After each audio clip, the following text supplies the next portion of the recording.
Hello বন্ধুরা, তোমরা সবাই কেমন আছো? আশা করি সবাই ভালোই আছো।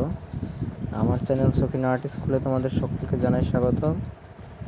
তোমরা আশা করি আজকে বুঝতেই পেরেছো ভিডিওর থাম্বনেল ও টাইটেল দেখে যে আজকে আমি কী কাজ করছি। আজকে আমি যেটা করছি সেটা হচ্ছে টেবিল ক্লথ। এই ডিজাইনটা করছি আমি। প্রথমে ইউটিউব থেকে একটা ডিজাইন বের করে নিয়েছি। মানে এটা আমার ছাত্রীর কাজটা। ও প্রথমবার করতে পারবে না ভালোভাবে, তাই আমাকে করতে দিয়েছিল, কোনোদিন করেনি। আর ও ছিল সেখানে, দেখছিল, শিখছিল। আর ডিজাইনটা ওই সিলেক্ট করেছিল, ইউটিউব থেকে বের করে দিয়েছিল, 2-3টে দিয়েছিল, তার মধ্যে আমি এটা সিলেক্ট করেছিলাম, দিয়ে ডিজাইনটা করেছি। মধ্যেটায় দেখতে পাচ্ছ ফুলগুলো, এগুলো ডিজাইন ছিল। আর আমি এখন যেগুলো করছি ধারে ধারে, এগুলো নিজের থেকেই ডিজাইন এক্সট্রা দিচ্ছি, যাতে সাইডটা ফাঁকা ফাঁকা না লাগে। সাইডে অনেক ফাঁকা জায়গা ছিল, তো ফাঁকা জায়গাটা যেন পূরণ হয়ে যায়, এর জন্য আমি ফাঁকা জায়গাটাই আরেকটা ডিজাইন করে দিলাম। তোমাদের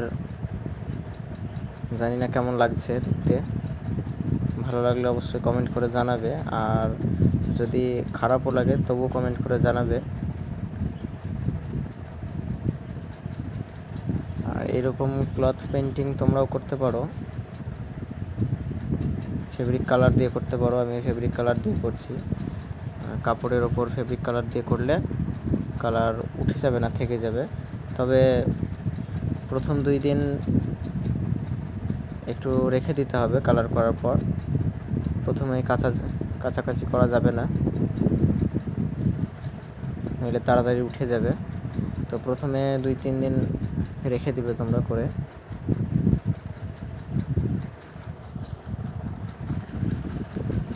এখানে আমি 10 নম্বর তুলি ইউজ করছি।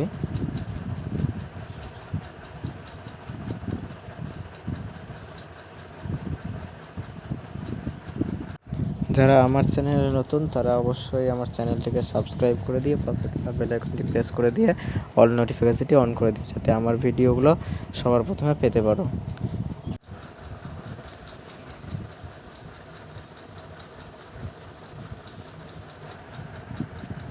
আর যারা অলরেডি আমার চ্যানেলটিকে সাবস্ক্রাইব করে রেখেছো তাদেরকে অনেক অনেক ধন্যবাদ এভাবে পাশে থাকার জন্যে। ভিডিওটা তোমরা সবাই শুরু থেকে শেষ পর্যন্ত দেখো, আশা করছি ভালো লাগবে তোমাদের। আমার কাজ প্রায় শেষের দিকে।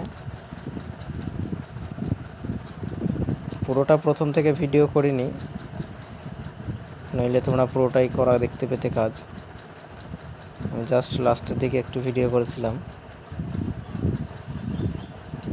মাত্র 4 মিনিটের ভিডিও। তোমরা একটু ধৈর্য ধরে দেখো।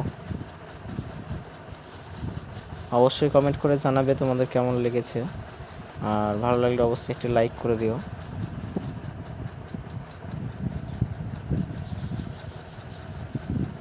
যারা আমার ছাত্রছাত্রীরা দেখছো, তোমরাও এভাবে করতে পারো ফেব্রিক কালার দিয়ে।